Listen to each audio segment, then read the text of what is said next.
अगर कोई आपसे पूछे कि आपको ऐसा क्यों लगता है कि धरती गोल है, या फिर शायद ये पूछे कि आप इन वैल्यूज या मॉरल्स में क्यों विश्वास करते हैं, या आप इसी पॉलिटिशियन को वोट क्यों दे रहे हैं, किसी और को क्यों नहीं, आप इन सवालों का क्या जवाब देंगे? हम सबके अलग अलग व्यूज हो सकते हैं। कोई कहेगा कि अर्थ फ्लैट है, तो कोई बोलेगा चीटिंग करने में कोई बुराई नहीं है, और तीसरा कहेगा कि गवर्नमेंट हम सबको कंट्रोल कर रही है। लोगों के विचार सुनकर आपको शायद यकीन ना आए, मगर कुछ लोग हैं जो अपनी जान देकर भी इन्हें डिपेंड करने की कोशिश करते हैं। ये अजीब और बेवकूफी भरी बात लगती है ना, लेकिन ये सच भी है। हो सकता है कि आप ऐसे लोगों से पहले मिल चुके हों। लेकिन लोगों के दिमाग में ये बातें आती कहां से हैं? उन्हें इस तरह सोचने के लिए कौन कहता है? क्या वो जिंदगी भर ऐसी बकवास बातों पर यकीन करते रहते हैं? क्या आपने कभी सोचा है कि आप क्यों कुछ चीजों पर यकीन कर लेते हैं? ये समरी आपको सिखाएगी कि क्यों हम लोग कुछ चीजों पर विश्वास करने लग जाते हैं। साथ ही आप जानेंगे कि जब हमारे ओपिनियन पर सवाल उठाया जाता है तो हम उसे लेकर इतने डिफेंसिव क्यों हो जाते हैं। लास्ट में आप समझेंगे कि किसी खास टॉपिक या मुद्दे के बारे में किसी इंसान के विचार को बदलना पॉसिबल है। आज हमारे सामने कई कॉम्प्लेक्स मुद्दे और कंट्रोवर्सी है, और आज हमें अपने बिलीफ्स, जिन बातों पर हम विश्वास करते हैं, को लेकर पहले से ज्यादा सतर्क रहना होगा। अगर आप सड़क पर चार्ली वेच के पास से गुजर भी गए तो आप उन्हें नोटिस नहीं करेंगे। आपको वो एक आम आदमी जैसे ही लगेंगे, लेकिन चार्ली एक खास कम्युनिटी में ज्यादा फेमस है। ये वो लोग हैं जो मानते हैं कि 9/11 की घटना एक झूठ है, और इस बात को मानने वाले लोगों में सबसे ऊपर चार्ली का ही नाम आता है। 9/11 उस दर्दनाक हादसे की याद दिलाता है जो 11 सितंबर 2011 में घटी थी, जब 4 में से 2 प्लेन न्यूयॉर्क शहर के वर्ल्ड ट्रेड सेंटर से टकरा गए थे। 9/11 के हमले में कई लोगों की जान गई थी, कई लोग घायल हुए थे, और इसमें जानमाल का भारी नुकसान हुआ था। इस घटना को हिस्ट्री के सबसे दुखद घटनाओं में से एक माना जाता है। चार्ली और बहुत से लोगों का मानना है कि 9/11 बस एक कॉन्स्पिरेसी थ्योरी है, और ये भयानक घटना किसी और वजह से घटी थी। ये लोग जो 9/11 की घटना को एक कॉन्स्पिरेसी, साजिश मानते हैं, खुद को ट्रूथर्स, सत्यवादी बुलाते हैं। एंड्रू मैक्सवेल एक कॉमेडियन और कॉन्स्पिरेसी रोड ट्रिप नाम के टीवी शो के होस्ट थे। वो ये जानना चाहते थे कि चार्ली और बाकी के 4 और ट्रूथर्स किस हद तक मानते थे कि 9/11 की घटना एक झूठ था। इसलिए मैक्सवेल ने चार्ली और बाकी के 4 लोगों को न्यूयॉर्क बुलाया। इन ट्रूथर्स को उन लोगों से मिलवाया गया जो 9/11 मामले की जांच करने वाले एक्सपर्ट थे। ट्रूथर्स को उन लोगों के फैमिली मेंबर से भी मिलवाया गया जो इस हादसे का शिकार हुए थे, और उन लोगों से भी जिन्होंने ये हादसा खुद अपनी आंखों से देखा था। लेकिन इन ट्रूथर्स को फिर भी उन लोगों और उन फैक्ट्स पर यकीन नहीं हुआ जो उनके सामने पेश किए गए थे। उनका कहना था कि वो लोग झूठ बोल रहे हैं, लेकिन ये चीज चार्ली के साथ नहीं हुई। एक कॉन्स्पिरेसी थियोरिस्ट के तौर पर चार्ली की पॉपुलैरिटी और फैन बढ़ते गए। वो ट्रूथर्स के लिए स्पोक पर्सन बनने जा रहा था, लेकिन फिर लास्ट में चार्ली ने 9/11 को लेकर अपने विचार बदल लिए। चार्ली 9/11 को 5 साल से एक कॉन्स्पिरेसी समझ रहे थे, पर आखिर में चार्ली को उसके सच पर यकीन हो गया। एक्सपर्ट्स द्वारा दिए गए एक्सप्लेनेशन, विक्टिम के फैमिली मेंबर से मुलाकात और घटना के समय मौजूद लोगों की बातों ने चार्ली की आंखें खोल दी। बेशक चार्ली ने इन बातों के बारे में पहले भी सुना होगा। 9/11 एक ऐसा हादसा था जिसके बारे में पूरी दुनिया जानती थी। कोई भी इंसान न्यूज़पेपर या इंटरनेट के जरिए इसके बारे में जान सकता था, लेकिन चार्ली ने आखिर किस वजह से अपना मन बदल लिया था? हो सकता है कि आपकी लाइफ में भी कोई ऐसा चार्ली हो जो अपनी सोच या नजरिए को लेकर ढीठ हो, या उसे बदलना नहीं चाहता हो।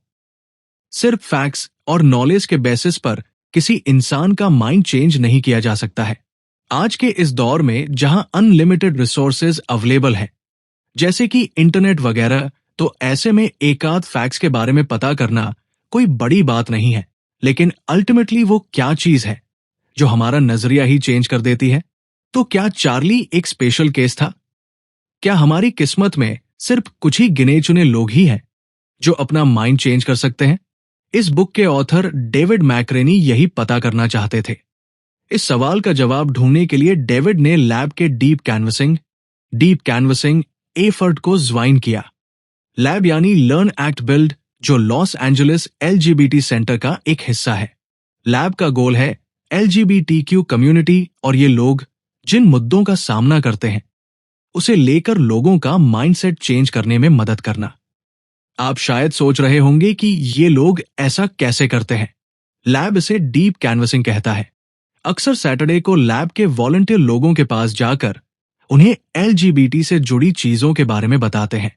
वो लोगों से पूछते हैं कि उनका ऐसे टॉपिक्स के बारे में क्या कहना है और क्या वो कोई सजेशन देना चाहते हैं। लैब पिछले 10 सालों से ये काम कर रहा है और उन्होंने डीप कैनवसिंग के जरिए अब तक 15,000 लोगों को इकट्ठा किया है। लैब का मेथड एकदम यूनिक है। इसने सोशल साइंटिस्ट को लोगों तक पहुंचने में और उनका माइंड चेंज करने का एक नया रास्ता निकाला है।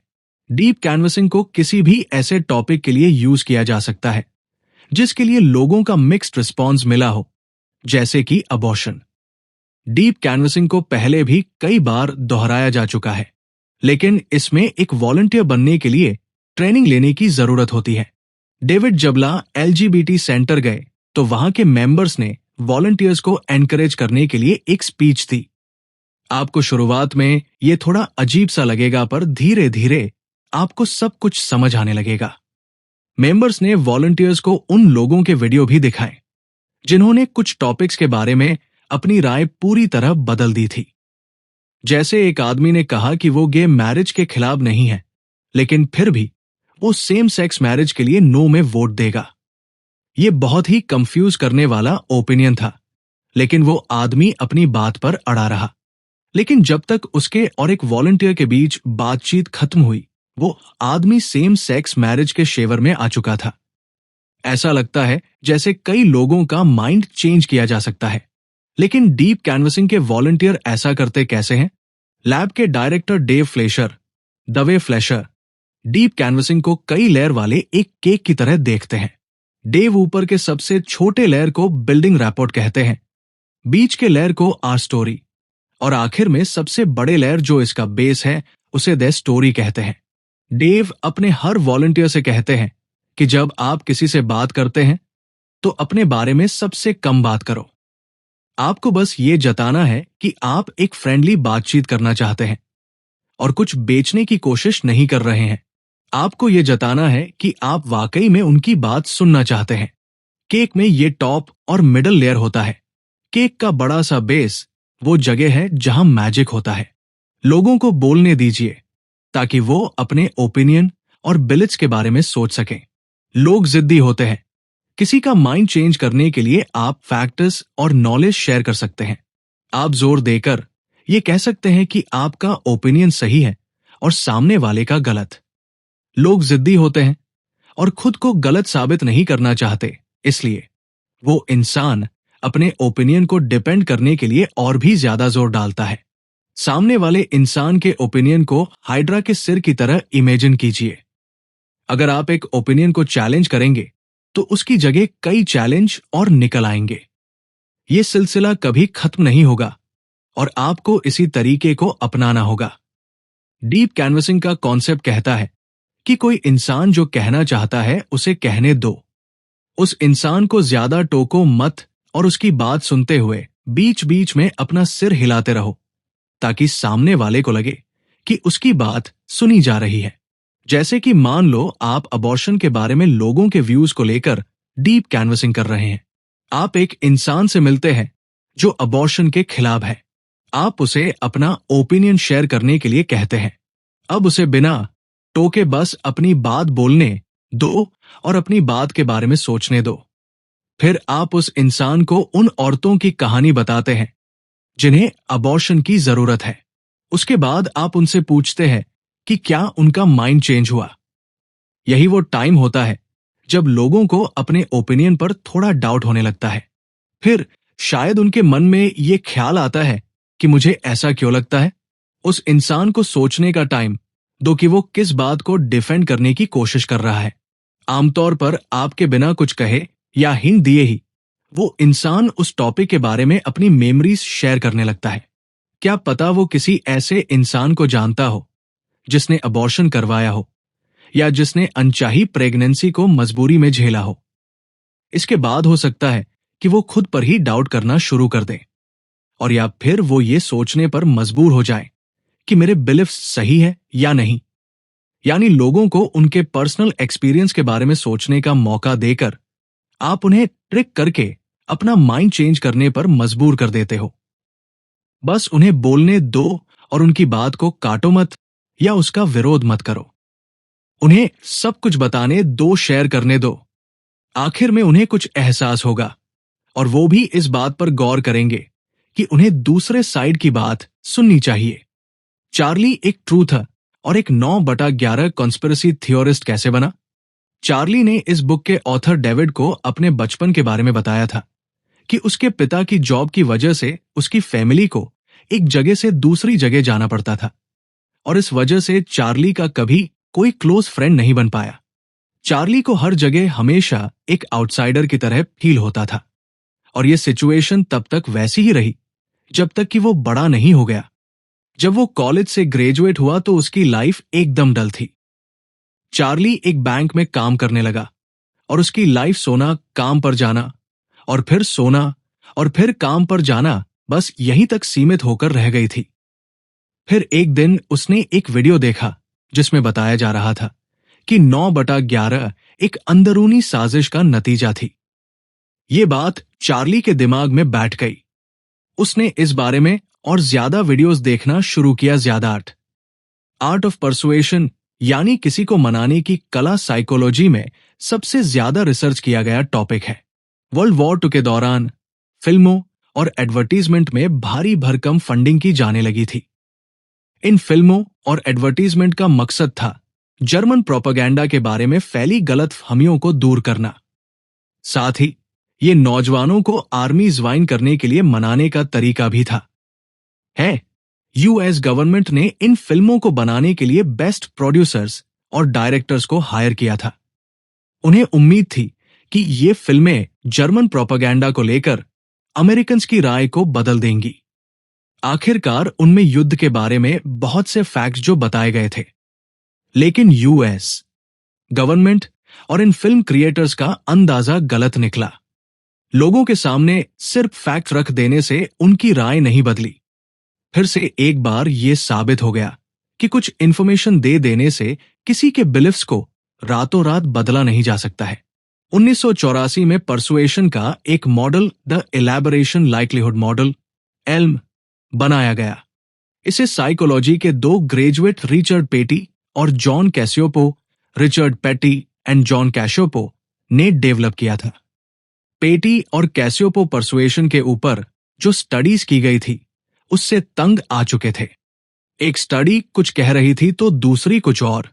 वो ये जानना चाहते थे कि क्या कोई एक तरीका है जिससे ये पता लगाया जा सके कि वो कौन सा फैक्टर है जो किसी इंसान को अपना माइंड चेंज करने के लिए मना सकता है। The elaboration likelihood model Elm से 2 इंपॉर्टेंट बातें पता चली।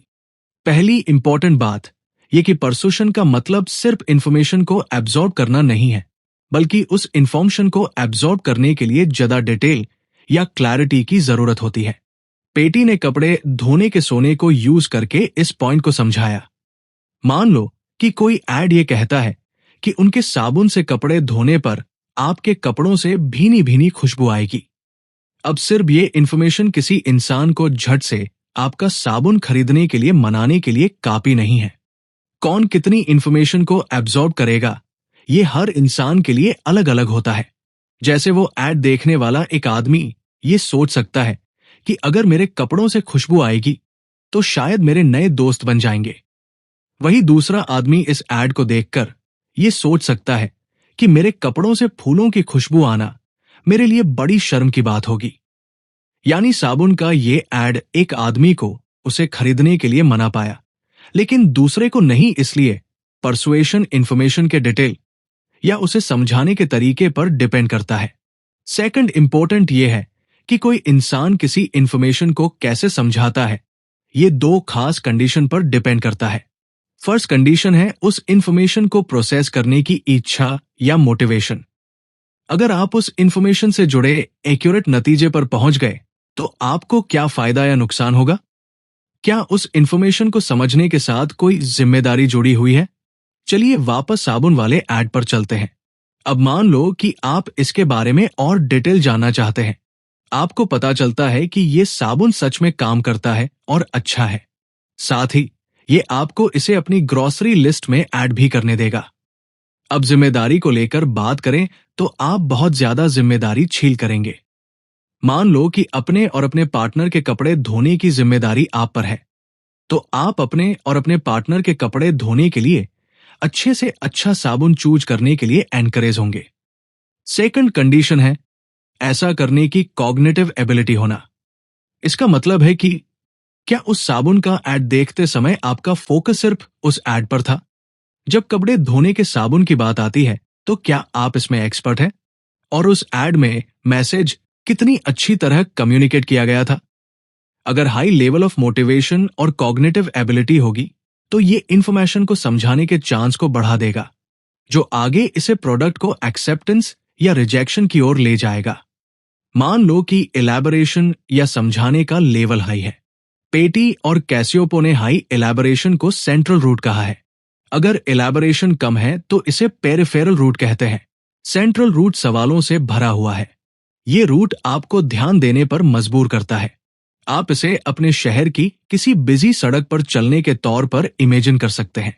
इससे आप शहर को अच्छे से जान पाते हैं। इस टॉपिक के स्ट्रॉन्ग पॉइंट्स क्या है? क्या उनके दावों के लिए कोई सबूत है? अगर है तो क्या वो भरोसेमंद है? पेरिफेरल रूट में कम सवाल होते हैं। इसे कुछ इस तरह इमेजिन करें जैसे आप शहर के बीचों बीच ट्रेन से कहीं जा रहे हैं। आप बस शहर के पास से गुजर रहे हैं, इसलिए आप इतना ध्यान नहीं देते हैं। आपके सवाल शायद कुछ इस तरह होंगे। क्या एड में जो शख्स है वो खूबसूरत है या हैंडसम है? क्या वो बड़े बड़े वर्ड्स यूज कर रहा है? क्या बोलते वक्त वो फ्लुएंट है? सेंट्रल रूट मैसेज पर फोकस करता है। पेरिफेरल रूट दूसरी चीजों पर फोकस करता है, जैसे कि एड के स्पीकर पर या वो मैसेज के बारे में क्या फील करते हैं। पेटी और कैसियोपो ने एल्म को टेस्ट करने के लिए एक एक्सपेरिमेंट किया। उन्होंने कुछ पार्टिसिपेंट्स को दो अलग अलग ब्रांड के रेजर का एड दिखाया। फिर इन पार्टिसिपेंट्स को दो ग्रुप में डिवाइड किया गया। ग्रुप एक को बोला गया कि उन्हें एक्सपेरिमेंट के बाद एक ब्रांड का रेजर घर ले जाने दिया जाएगा, लेकिन इसके लिए उन्हें दोनों रेजर ब्रांड के बीच में से एक को चूज करना होगा। ग्रुप 2 को किसी भी ब्रांड का रेजर घर ले जाने नहीं दिया गया। इसके बाद इन पार्टिसिपेंट से दोनों रेजर के बारे में पूछा गया। कुछ लोग एक ब्रांड के रेजर के बारे में स्ट्रॉन्ग आर्ग्यूमेंट दे रहे थे कि उन्हें वो कितना इफेक्टिव लगा, जबकि कुछ लोग उसी ब्रांड के बारे में वीक आर्ग्यूमेंट दे रहे थे कि कोई और ब्रांड अलग अलग कलर के रेजर ऑफर करता है और एक फेमस एक्टर उसे एंडोर्स करता है। एल्म का कॉन्सेप्ट सही साबित हुआ। जिस ग्रुप को रेजर घर ले जाने दिया गया था वो ये चूज करने के लिए ज्यादा मोटिवेटेड थे कि कौन सा ब्रांड ज्यादा अच्छा था। साथ ही ये लोग वीक आर्ग्यूमेंट के बजाय स्ट्रॉन्ग आर्ग्यूमेंट से ज्यादा इन्फ्लुएंस हुए थे। तो फिर दूसरे ग्रुप का क्या, जिन्हें फ्री रेजर ऑफर नहीं किया गया था? ये लोग बेस्ट ब्रांड चूज करने के लिए उतने मोटिवेटेड नहीं थे। उन्हें इस बात से कोई फर्क नहीं पड़ा था कि कोई आर्ग्यूमेंट स्ट्रॉन्ग है या वीक। उनमें से ज्यादातर के लिए ये बात ज्यादा मायने रखता था कि कोई सेलिब्रिटी उस रेजर ब्रांड को एंडोर्स कर रहा है या नहीं। तो जब बात हेल्थ केयर या अबॉर्शन जैसे गंभीर और कॉम्प्लेक्स मुद्दे की हो तो आपको कौन सा रूट चूज करना चाहिए? इसका जवाब है सेंट्रल रूट। लेकिन अपनी ऑडियंस को मनाने की कोशिश करने से पहले आपको उन्हें समझना पड़ेगा। उन्हें क्या मोटिवेट करता है? क्या उनके पास उस टॉपिक से जुड़ी सारी जानकारी है? क्या आपको लगता है कि वो इस समय डिस्ट्रैक्टेड है? सेंट्रल रूट के इफेक्टिव होने के लिए एक और इम्पोर्टेंट फैक्टर यह है कि ये किसी इंसान की ग्रुप आइडेंटिटी के लिए खतरा नहीं बनना चाहिए। याद रहे कि एक इंसान के लिए अपने ग्रुप के प्रति लॉयल्टी उसके सही होने से ज्यादा इंपॉर्टेंट होती है। इसलिए अपनी ऑडियंस को मनाने से पहले उन्हें पूरी तरह से जानना समझना बेहद जरूरी है। तो ये पेरिफेरल रूट कब काम आ सकता है? ये प्रोडक्ट्स या सर्विसेज को बेचने के लिए इफेक्टिव होता है। जैसे कि वोडका। जो लोग वोडका पीते हैं वो इसके मैसेज या कोर वैल्यूज में इंटरेस्टेड नहीं होते हैं। वो इस बात में ज्यादा इंटरेस्टेड होते हैं कि वो कितना पॉपुलर है और उसे पीने में कितना मजा आता है। लोग ये इंफॉर्मेशन वोडका की पैकेजिंग और सेलिब्रिटी एंडोर्समेंट से निकालते हैं। इसका एड भी एक अच्छा इंडिकेटर हो सकता है कि वो कितना फैंसी है। पेरिफेरल रूट को आमतौर पर मार्केटिंग और एडवर्टाइजिंग के लिए यूज किया जाता है।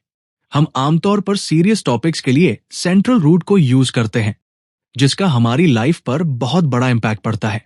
सबसे पहले आपने जाना कि लोगों का बिलीफ कैसे बनता है। लोगों का बिलीफ उनके आसपास के लोगों की वजह से बनता है। सिर्फ फैक्ट्स के बेसिस पर लोगों का माइंड चेंज करना इम्पॉसिबल है। इसके लिए आपको उनके इमोशंस, एक्सपीरियंस और ग्रुप आइडेंटिटी को भी टैप करना होगा। सेकंड, आपने डीप कैनवसिंग के बारे में समझा। डीप कैनवसिंग का मतलब है किसी के साथ इस उम्मीद में बात करना कि आपकी बातों से उनका माइंड चेंज हो जाएगा। इसमें जितना हो सके उतना कम बात करना और उस इंसान को बोलने देना शामिल है, ताकि खुद ब खुद अपना माइंड चेंज हो जाए। इसके लिए उन्हें अपने व्यूज के बारे में सोचने दीजिए। थर्ड, आपने जाना कि क्यों लोग अपने बिलीफ्स को तब भी डिपेंड करते हैं, चाहे वो झूठे ही क्यों ना हो। उनके बिलीफ्स उनकी पर्सनैलिटी का एक हिस्सा है। वो सही होने से ज्यादा अपने ग्रुप के प्रति वफादार होना ज्यादा पसंद करते हैं। फोर्थ, आपने जाना कि कुछ तरीके हैं जिनसे किसी का माइंड चेंज किया जा सकता है। पहला तरीका है किसी नए ग्रुप में सेफ्टी और अपनेपन की भावना मिलना। इस ग्रुप में भी अलग अलग तरह के बिलीव्स होने चाहिए जो आपकी वैल्यूज से मैच करते हों। फिफ्थ, आपने जाना कि किसी इंसान के माइंड को चेंज करने का दूसरा तरीका है persuasion. The elaboration likelihood model कहता है कि लोग इंफॉर्मेशन को तभी एब्जॉर्ब करते हैं जब उनके पास ऐसा करने के लिए मोटिवेशन और कॉग्निटिव एबिलिटी होती है। हम अपने डेली इंटरेक्शन में जो सीखते हैं उसे अप्लाई करना इजी होता है। आप अपनी वैक्सीन के खिलाफ बोलने वाली आंटी को अपना माइंड चेंज करने के लिए मना सकते हैं, या फिर आप अपने दादा दादी को सेम सेक्स मैरिज को सपोर्ट करने के लिए मना सकते हैं। अब आप जान गए हैं कि आप में लोगों को कन्विंस करने की पावर है। हो सकता है कि इसमें बहुत वक्त लग जाए, लेकिन हर अच्छी चीज में वक्त लगता है। इस दुनिया को रहने के लिए और भी ज्यादा सेव और अच्छा बनाने में हम सब इंपॉर्टेंट रोल निभाते हैं। इसलिए हमें अपने ओपिनियन के बारे में गहराई से सोचना चाहिए और समझदारी से फैसला लेना चाहिए।